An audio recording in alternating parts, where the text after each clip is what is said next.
Hello everybody, welcome back to Course Design HQ, and today we have a bit of a different video today. I've been around the TGC forums for almost exactly a year, depending on when this video gets uploaded. But I thought it'd be a good idea to just take a look back on what I've achieved through this year, how I've improved. Just overall improvement. Looking at my YouTube channel, we're gonna be looking at how I did in TGC Tours contests, talking about my first tour-worthy course, and of course my overall course design improvement. So yeah, this video is just gonna be me talking about myself the whole time. But if you like that kind of stuff, if you just want something to listen to while you work or do whatever you want, this would be a good video. And if you're interested in hearing what I have to say about my own improvement, be a good video to watch as well. So I hope you guys really enjoy this. Been looking forward to this video for a while now, and just taking a look back on what I've accomplished this year. So let's go. So first up, let's talk about Course Design HQ, the YouTube channel. So this YouTube channel wasn't made exactly a year ago. I think it was 2020. I think it was like November 2020. So I registered for the forums on March 1st, 2021. So YouTube channel's been around a little longer than that, but I only had probably about 7 subscribers before joining the forums. So it's kind of the same thing. One of my first moves, or first things I did on the forums, was create a thread for my YouTube channel, which already has like 7 pages all the way through. Used to do course reviews. I don't do those anymore, but I got a lot of requests right away, and was really surprised on the amount of positive feedback I got with the channel and how quickly the channel grew. Currently, as I'm recording this video, I'm sitting at 74 subscribers, which is a ridiculous amount compared to how I thought I was going to do. I was not expecting to get this many. The YouTube is kind of just for fun. You know what I mean? If I feel like making a video, I'll make a video. It's not, I'm not going for trying to get 1,000 subscribers or anything like that. I am trying to get 100 subscribers. That's the goal, but subscribers aren't the main goal here. It's fun to create content for the community, and hopefully the community likes content too. You know what I mean? I'd love to see comments. Love to see the views go up on each video, as they have been going on for the last couple of videos I've done. So that's really cool to see. I did take kind of like a few month break of Course Design HQ YouTube. I don't remember why. I think either I stopped designing as much. I think it was right after I released Costa Soleada to Nat Treasure. So I think it was a little bit of a dead period. But then I started to pick it back up in the last couple weeks, releasing my Sightline series videos, which have been doing pretty well.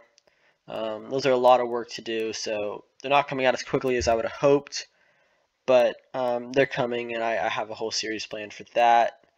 I did a course roast video that was about my first course that I made on Xbox. Some funny stuff in there, watching me play a really bad course that I created, and talking about my design strategies that were non-existent back then, and stuff like that. So really happy that this YouTube channel has gone as far as it has, and huge thank you to everyone who subscribed, everyone who's given feedback, and everyone who's just supported the channel. It means a lot to me. So now let's talk about Course Design HQ on TGC Tours and the TGC Tours forums. So I don't know how many posts on the forums. I don't think it really matters. I'm like at 415, which is it's a decent amount. You know, I'm not really on social media or anything like that. So this is kind of like my first forums that I've been on for a while now, and I gotta say it's really cool. Made a lot of new like online friends, I guess you would call them, and get a lot of design knowledge from the forums and just interacting with community members. And the thing I love so much is the big names, right? Like B101, Crazy Connect. You can actually like communicate with them on the forums. Even though they're a big name in the community, you can still communicate with them. You can pass knowledge down to newer designers. You know, it's a great place, and really happy to be part of the TGC community. As you can see on the screen here, we have my 3 contests that I've entered. Each course I feel has gotten better than the last one. Obviously, I started with the National Treasure, Coastal Yada. It was an alternate. It didn't make it in the main field, but that was a huge turning point for me as a designer. Going from the Links at Stonecliff, which was just a really bad course, to not a really good course, but like a decent course where I felt like I really did a good job. And even though I wasn't the best, I got a lot of great feedback from Coastal Yada. You know, a lot of people played it. It went on the official PGA Tour 2K21 Society, so now it has like 12,000 plays, which is awesome. So yeah, I'm really happy with that one. Even though it didn't make it through the alternates, didn't make it in the main field, I was still really proud of that. The next one that I did was the CC Design Contest, I think it was called. I don't know if CC Design Championship, I don't know, same thing. I built Silverthorne Golf Club, and this course took so long to build, and I was really let down when I published it. It was a lot less than I thought it was going to be. I worked so hard on this course, and the product that came out was not what I put into it. And this was one of my least favorite courses to build. Just nothing really clicked, and you know, it was such a struggle. You know, some days I just didn't want to design on it. It was just horrible. I didn't want to design on it. It was fun in the way that I got to design, but like coming up with ideas wasn't quick and easy. Like Nat Treasure, Coastal Yada, those ideas came out quicker. I could do like a hole in a day.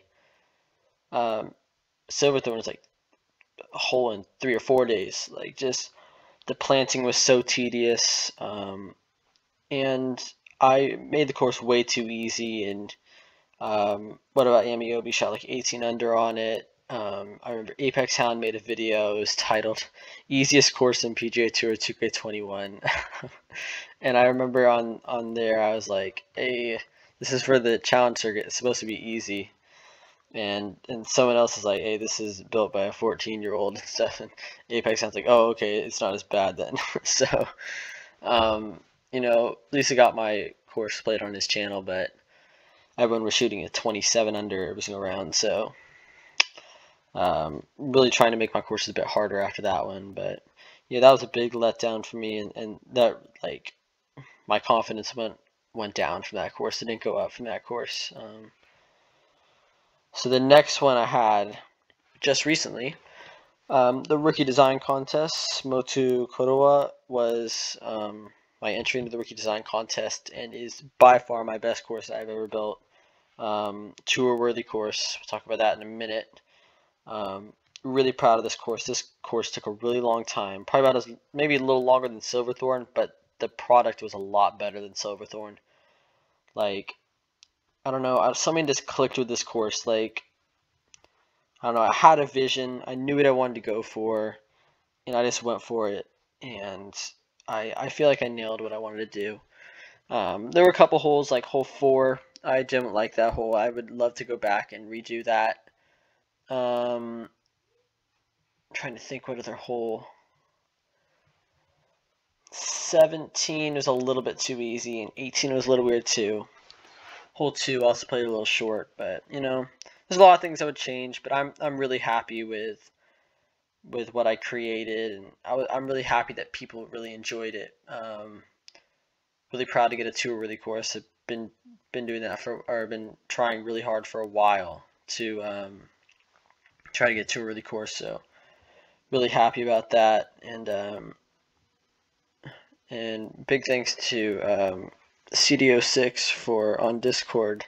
That was how I found out it was tour-worthy, because I didn't know it was tour-worthy till the next morning, and I look on Discord and Charlie says like, "Congratulations, Course Design HQ, something for tour-worthy course," and I was like, "Oh my God, did I get to tour-worthy?" And I just go over to the TGCTours.com, and I'm like, "Yes," and, so it was that was really cool, and yeah, just really proud of that course.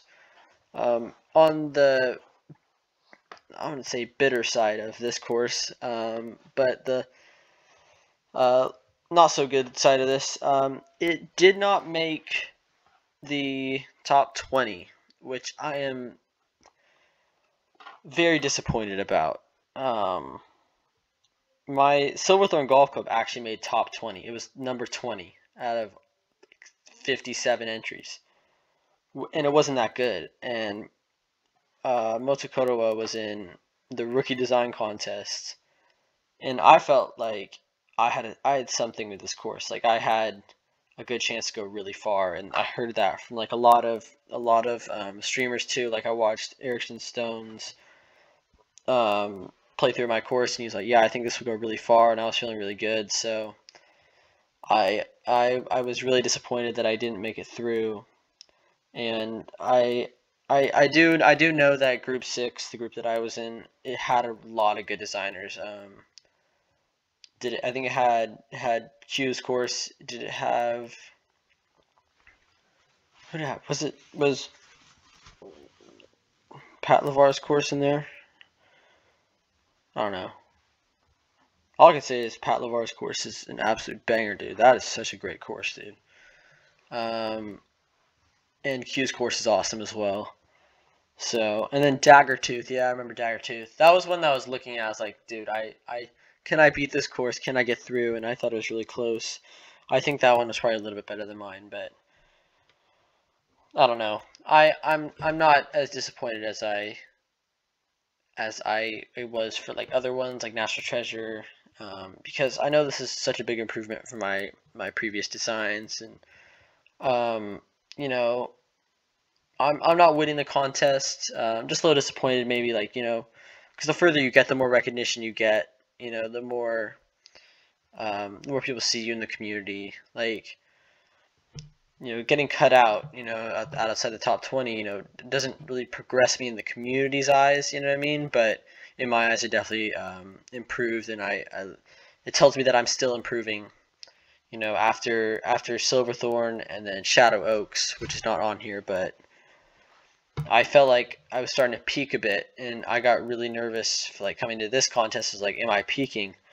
And with Motokurowa, I showed myself that I'm not peaked yet, and that I'm still improving, and that's a good thing, because I want to become one of the best designers in the community. You know what I mean? Even though it might take a lot of time, it took me like 5 courses to get a tour worthy, but like, we're here, we're making slow progress, but we're making progress, and hopefully in another year's time we'll be a lot better than we are now.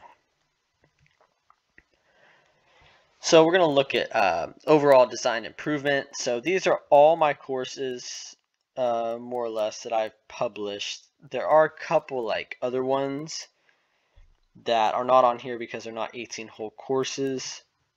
Like my Design League course that I changed to Cabin Cliffs 9-hole. You can go play that if you want to. It's decent. It's above average, I think, but that course is a lot of fun to build, but it doesn't count as like an 18-hole course. So I'm just going to go through all these courses, tell you a little bit about them, and when I built them. So the first one, the Moose Club. Probably a lot of you don't know I built this one, but I built it actually before I came on the forums, but published it like a week before I was on the forums. When I got on the forums, I was like, one of my first posts was linking a video about the Moose Club. This course was the first course I designed on PC, so I didn't actually know a lot of the controls. That's why the bunkers are so deep, because I didn't know you could use the page up, page down to lower and raise things. I had to use like, I don't know, it's like Alt, and then you like scroll up and down. It goes like up 3 feet and down 3 feet. So you can see from the bunkers here, they're ridiculously big and they're ridiculously deep. And the trees are really close to the fairway too. And I don't know, it's not a very good course. It's definitely playable, but it's just a little weird. And it actually has a 100 plant meter. The plant meter is just destroyed on that course. So go to play for fun. You'll see how bad it is. You'll see how far I've come since the first course I designed on PC. The next course is the Links at Stonecliff, which probably a lot of you don't know. This was the first course of mine that Amiobi played on his Twitch channel, and this course was meant to be like Banded Dunes, basically, and it was absolutely not like Banded Dunes. I built this right after I watched Crazy Canucks hyperplanting video, and so all the grass you see here is hyperplanted. Like I literally just I think it was a memory or something like that. I just absolutely destroyed it. It was absolutely crazy, dude. So on to the next one. Well, Links to Stonecliff was approved, by the way. It wasn't anything more than approved. I think it was barely approved, but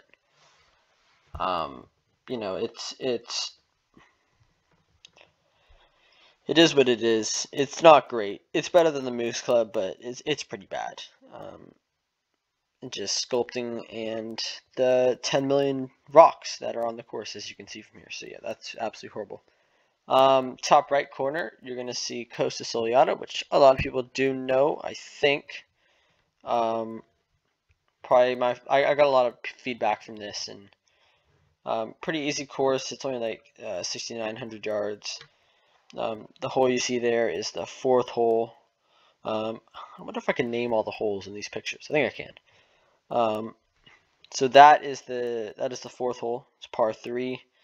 And this is kind of the course I really started working on my sight lines and stuff like that. You can see the backdrop. I framed this with the trees. I've used the water in the back. Tried to do some cool, colorful planting that didn't really work out, but Costa Soleada was pretty good.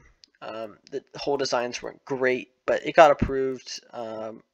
Really happy with what I did at Costa Soleada, and since I really hate designing in the tropical theme with tropical trees, I was really proud of what I created. And maybe I'll try another tropical course one day, but that's at least something to base it off of, you know what I mean? So the next one is Spirit Dunes, which was like, well, it's kind of a par 3 course. It's 14 par 3s and 4 par 4s. So this course was actually all sketched out on paper, and I have a picture of it. You can actually go on the thread, and I have a picture of the paper that I drew. So I drew the whole thing out before, and then went in and built the course. And it's probably about 90% accurate. There are a couple little things I changed here and there, just because like they didn't really work in the designer or something like that, or I messed up the angles and stuff or whatever. But Spirit Dunes was like, if you play it now, it's like, okay, it's a good course, it's fine. But for me at that time, it was way ahead of its time. Like after Links at Stonecliff and Costa Soleada, like, oh, okay. And then Spirit Dunes came out, you're like, oh my gosh, this is a humongous improvement. Like Spirit Dunes was bigger than I thought it would be. Like right away, I see you saying like, dang, this looks great. I remember Victory Lane Sports is like, this got to go on the Dam Society and stuff like that. I don't think it's on the Dam Society, but still, at least he said like, dang, this could go on the Dam Society. Like that's how good it looked. You know what I mean? So I was really happy with this course. It was a lot of fun to build, partly because I could just make as many stunner par 3s as I wanted to, and they were short holes. They were easy to plant. I had fun with the lighting. I changed up like the textures a bit here. You know, I used the brown and green a bit. I think it looks really good. I messed around with some fairway undulations, and I was just really happy with how this one turned out. And this is hole 1 that you're seeing. It's the very first hole that you play. And if you do play it, tell me if you get a hole in one, because I have not heard of anyone get a hole in one yet. I've heard of people coming very close to a hole in one, but there are definitely a lot of hole in one chances out here. And there's like, is there 2 drivable par 4s? I'm not sure. So there's a couple par 4s that are actually drivable, and you're able to get a hole in one too. So go check it out if you haven't, and if you don't want to, you don't have to. Next up is Silverthorne Golf Club. We've already talked about this. This was really demoralized my confidence. Just, I don't know. It's just, I did not feel great with this course, and I tried making a championship version to make it harder, but the first hole is literally a 70-yard wide fairway on a par 5. It's just too easy. So it's got some cool holes, like here, hole number 12 that you're seeing. Probably the best hole on the property, just because it looks cool and it looks like Strathorn for some reason. I don't know. I love this hole because I was like, wow, it actually looks good unlike the rest of the course. But yeah, you can find the thread, and it's just really easy. But it's a good round for a new player if you want a lot of birdies. Pretty flat greens, pretty big greens, and it does have some nice views. The sightlines are pretty good because, you know, I really work on my sightlines and my views and stuff, and you know, my strategy is still coming along, and hopefully will improve with my next course and stuff. But yeah, that was Silverthorne Golf Club. Not great, but got 20th in the CC design contest. Next up was Shadow Oaks Country Club, and this course was for the Benny K 315 CD06 Parkland contest, and it was approved, and you know, it wasn't amazing, but I was pretty proud of it because I've never designed like this before, like with a very kind of flat, like I went really flat with this too, but you know, really flat, really kind of not simple, but I barely did any planting to keep it really clean. And I'll be honest with you, this is probably my favorite course I've ever built, like the most fun I've had designing, because I love designing golf holes. Planting, I hate it. Even though you see like the next course, Mosukurowa, has a lot of planting. That is very boring. Like, you know, you sacrifice a lot of your time of designing planting. You know what I mean? And Shadow Oaks had a whopping 14% plant meter. Like, it was, and like most of that was just planting the tree. Like, I probably planted about 15% of those trees on the whole course. The rest of it is just copy paste everywhere. So probably a lot of the plant meter comes from the little like ditch thing that I did, but that was probably about 5 to 7%, and the other 7 to 10% was it was just on the trees around the whole thing and outside the area and like a clubhouse and stuff. And you know, just a really fun course to build. Just basically go in, build a golf hole, you know, in half an hour to 40 minutes, you know what I mean? Just make it real nice, you know, work on your strategy, and then take 10 minutes planting trees and you're done. You know what I mean? So like, if I were doing 2 hours of designing, I could get like 2 hours done, right? And even like the 16th hole is just an island green. I just make a little green, put some flags in, make a water table, 2 tee boxes, done. Like literally 20 minutes. You know what I mean? So, pretty happy with that one. It wasn't great. It didn't get a lot of recognition or anything, but you know, I'm pretty happy with that, and I think it plays pretty decently. Has some fun shots, has some fun holes, but you know, I'm definitely not used to that type of designing with that kind of like American not countryside, like American Parkland kind of course, country club kind of course. So you know, something maybe I'll work on a bit and try to release another one. Finally, at the end, Motu Kodowa, obviously my best course by far. I don't know. This course, it wasn't like, it didn't like, ideas didn't like roll off that easily or anything. Like, this took about 3 months to build. But you know, people really like this course. You know, I haven't. The only like critique I've got is that there's a bit of lag because there's a lot of planting. But you'll go out in this course and be like, wow, there's a lot of planting and stuff. But actually, the plant meter is only at like 71%, which is crazy because I used to plant holes all the way around like the Moose Club and be struggling to contain the plant meter. And same thing at Links at Stonecliff. I'm like, if I don't multi-plant and all I did was just hyper plant, I'll be fine. And Links at Stonecliff has like 100% plant meter. Motokuroa is all the grass is multi-planted in Motokuroa, like all of it. All the trees though are individually planted. I didn't copy paste any trees, and all the bushes too. But I used two different grasses too. So there's like a thinner kind of wispy kind of grass, and then another one that's, I think it might be from like the steppe theme. It's like a more like thick kind of grass.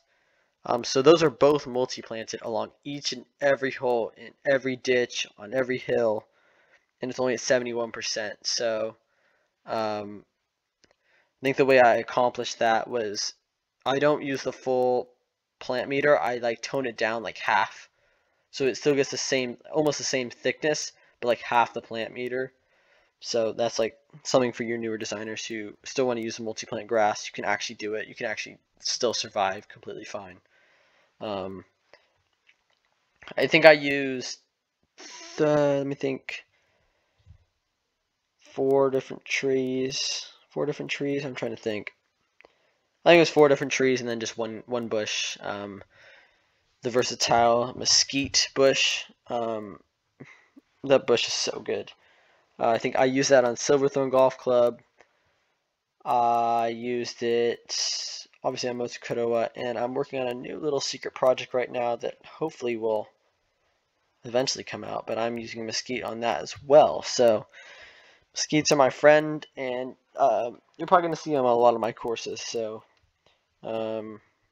yeah, that's how I built. I did a lot of planting for Motokuroa.